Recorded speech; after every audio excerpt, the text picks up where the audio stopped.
بسم اللہ الرحمن الرحیم۔ محترم سامعین کرام، السلام علیکم۔ ایک عورت آنسو بہتے ہوئے امیر المؤمنین عمر ابن الخطاب رضی اللہ عنہ کے پاس آئی۔ اس کا حال یہ تھا کہ کپڑے میلے کچیلے تھے، ننگے پاؤں تھی، پیشانی اور رخساروں سے خون بہہ رہا تھا، اور اس عورت کے پیچھے ایک طویل القامت آدمی کھڑا تھا۔ اس آدمی نے زوردار آواز میں کہا، اے زانیہ! حضرت عمر رضی اللہ عنہ نے فرمایا، مسئلہ کیا ہے؟ اس آدمی نے کہا کہ اے امیر المؤمنین، اس عورت کو سنسار کریں، میں نے اس سے شادی کی تھی اور اس نے 6 مہینہ میں ہی بچہ جنم دیا ہے۔ حضرت عمر رضی اللہ عنہ نے اس عورت کو سنسار کرنے کا حکم دے دیا۔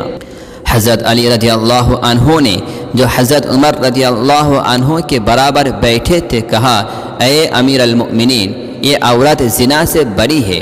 حضرت عمر رضی اللہ عنہ نے فرمایا کہ وہ کیسے؟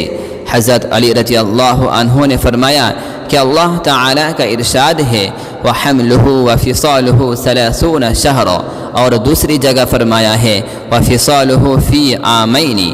تو جب ہم اس سے رضاعت کی مدت نکالیں گے، جو کہ 30 مہینوں میں سے 24 مہینے ہیں، تو 6 ماہ ہی باقی رہ جائیں گے، لہذا ایک عورت 6 ماہ میں بچہ جن سکتی ہے۔